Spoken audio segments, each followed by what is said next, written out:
Getting a flight upgrade is very rare. More legroom, better food, early boarding. It feels like winning the lottery at 35,000 feet. But here's the truth. Not every upgrade is worth it. Some are straight-up traps, packaged to look like perks. But they can leave you frustrated, broke, or worse, regretting you ever said yes. So before you nod your head at that exclusive upgrade offer, here are 5 reasons why you should never accept certain airline upgrades. The last-minute upgrade that ruins your entire seat. Plan? Let's say you picked your seat weeks ago. You're by the window, in a quiet part of the plane, nowhere near the toilets or the galley. No crying babies, no bumping trolleys, no mystery smells drifting your way. You've got peace. You're ready. Everything is set. Then, an email hits. Upgrade to premium for just $79. It feels like a deal. It feels like a treat. Maybe you think, I'll get more space, maybe better service. That sounds fair for the price? The problem? Airlines don't tell you what you're really giving up. That $79 upgrade often means you lose control over your new seat assignment entirely. You just gave up your window seat in a calm section of the plane, and you don't even know what you're getting in return. If you're flying solo, this might not feel like a big risk, but if you're flying with someone, your friend, your partner, your child, good luck trying to stay seated together. That careful seat planning you did weeks ago? Gone. The upgrade system often auto-assigns you wherever there's space. You could end up in a random middle seat in a row where everyone else is already settled and not in the mood to trade. Or worse, you could end up near the bathroom. That means noise, odors, people lining up right next to your shoulder, and constant flushing sounds. You didn't pay $79 for a front row seat to the in-flight restroom traffic, but now you're stuck with it. And no, you can't just ask to go back to your old seat. That one's gone the second you accepted the upgrade. Someone else will have already checked into it, and there's no switchback button. No refund either. The airline system locks it in. Flight attendants can't help. You're stuck where the algorithm puts you. Worse still, some airlines will quietly change your fare class when you upgrade. You might lose your free checked bag, your boarding group priority, or your mileage earning status. You may even lose access to certain customer service protections tied to your original fare. That one-click upgrade has ripple effects that most people don't know about until something goes wrong. So before jumping on a last-minute upgrade, think hard about what you're actually giving up. A little more legroom or a slightly wider seat sounds nice. But is it really worth giving up your carefully selected seat, your travel partner, and the small comforts you already planned for? Sometimes the real luxury is knowing exactly what you're walking into. The comfort of your original seat, especially one you chose for a reason, is often worth more than a wider armrest and a plastic cup of wine. 2. The extra legroom scam that comes with zero real benefits. Airlines love to sell you extra legroom. It's one of the most popular add-ons because it sounds like a quality-of-life upgrade. And technically, yes, you do get a few extra inches of space in front of you. Usually, this is in the emergency exit row, or the first row of economy, also called the bulkhead row. But let's break this down honestly. Those few inches of space come with a long list of compromises. For starters, you might not be able to store anything under the seat in front of you, because in most exit rows or bulkhead seats, there is no seat in front of you. That means your backpack, purse, or anything else has to go up in the overhead bin. Not only is that inconvenient during boarding, but it's also annoying during the flight. If you want to grab your book, snacks, or tablet, you'll need to keep standing up or awkwardly reaching over people. And those fixed armrests? They're not just decorative. They cut down your seat width. So while your legs have a little more room, your upper body might feel more cramped than before. You're trading one discomfort for another. The tray tables in these seats are often tucked into the armrest. That makes them smaller, clunky, and harder to use, especially if you're trying to work, eat, or just want to rest your arms. Some of these seats are located right next to the lavatory or the galley, which means you're now in a high-traffic zone. Expect noise, foot traffic, and people brushing past you every few minutes. Expect smells. Expect being bumped as passengers wait to use the toilet and lean on anything nearby, usually your seat. And here's the real kicker. These upgrades aren't cheap. Airlines charge anywhere from $50 to $150 for these so-called comfort seats.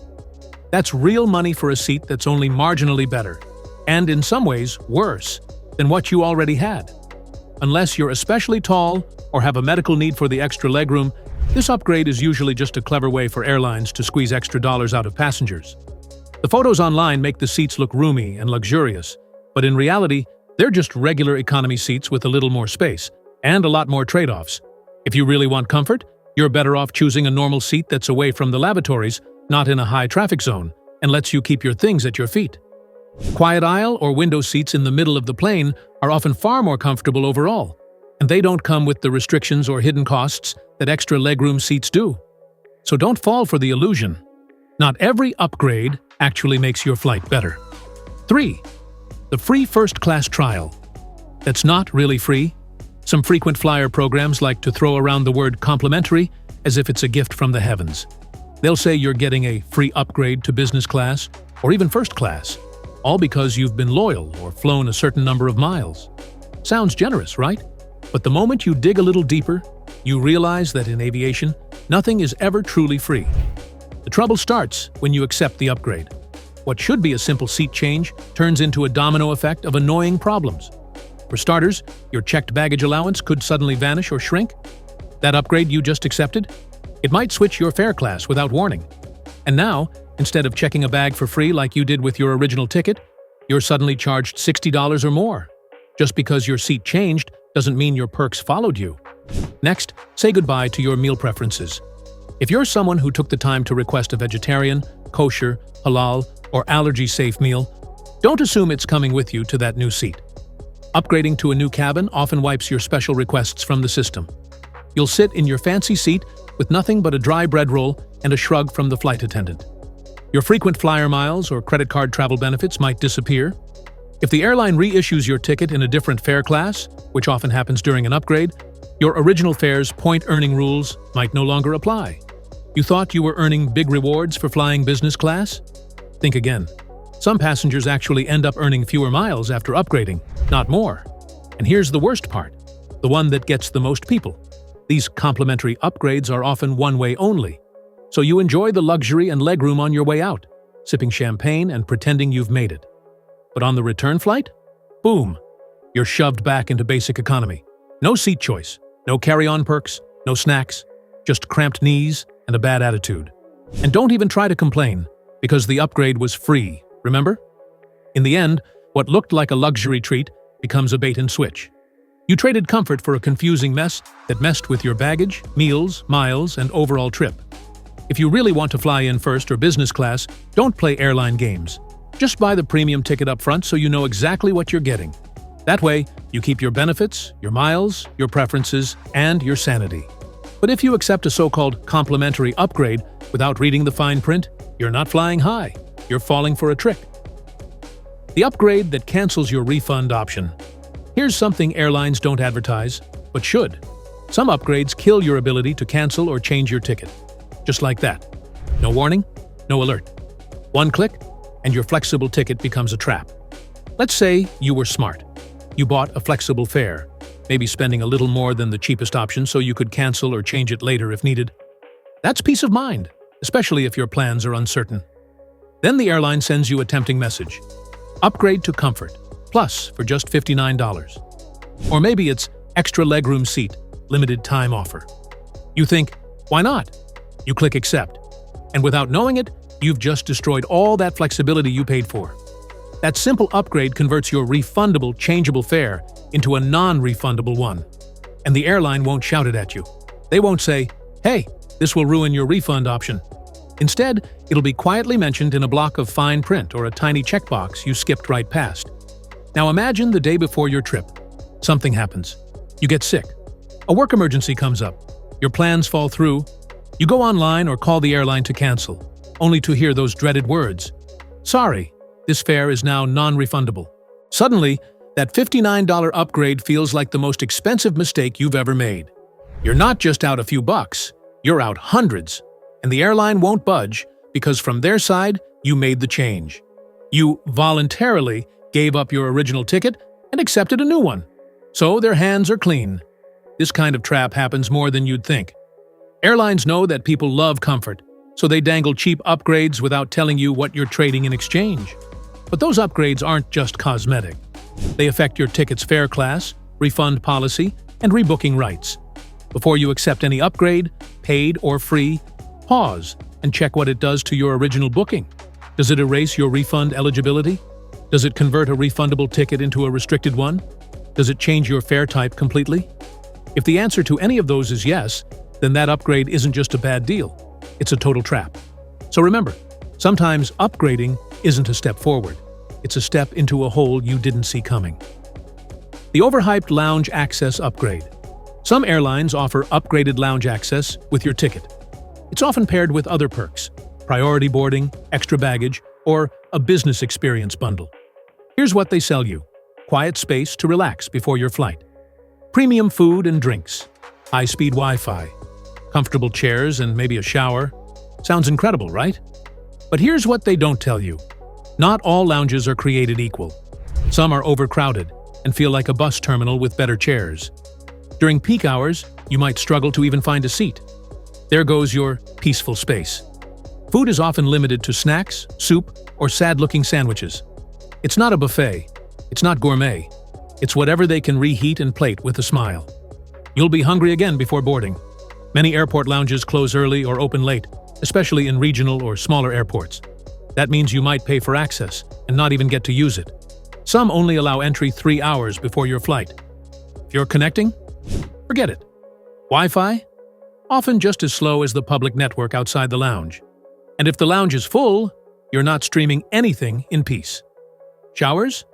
A 45-minute wait if you're lucky. Some lounges don't have them at all. Others limit you to 15 minutes, and that's only if you remembered to pack a towel and toiletries. Not the spa experience they make it sound like. Premium drinks?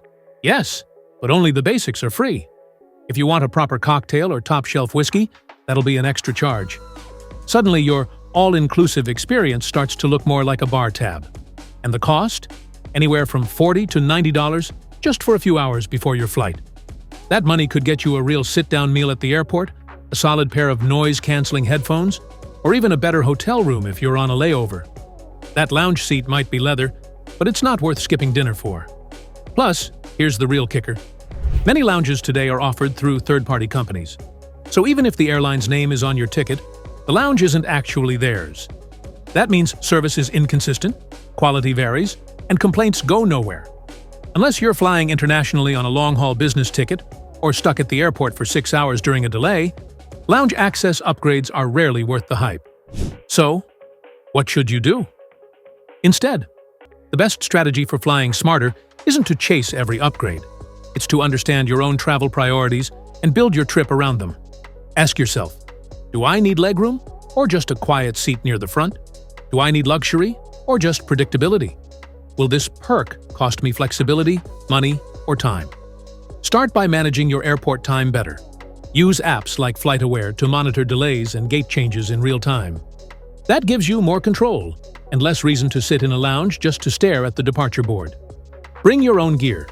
A neck pillow, a snack pack, your favorite playlist, and a good power bank can make any gate waiting area feel bearable.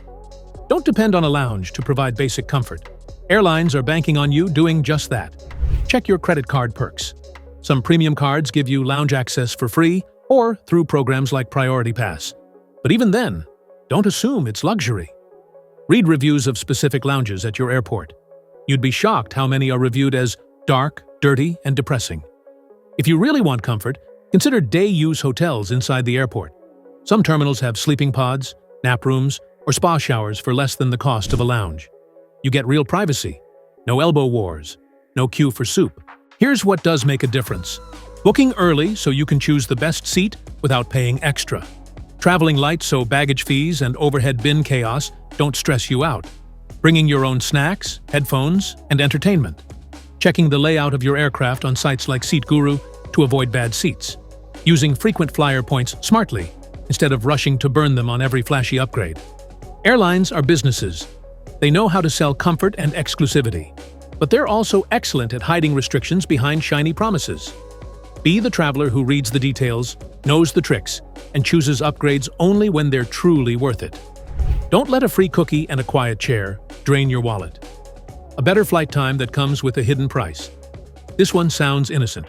Sometimes airlines will message or email you, "Want to fly earlier or later? We've got a better flight time available." It's framed as a helpful offer, a free or discounted chance to change your travel plans. You might think, why not? I'll arrive earlier. Or, that works better for my schedule.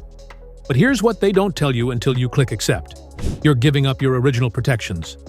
Once you switch flights, especially through an upgrade offer, your ticket might fall under a new fare class with less flexibility, more restrictions, and zero refund options. If your new flight gets delayed or canceled, don't expect the same treatment you would have received before.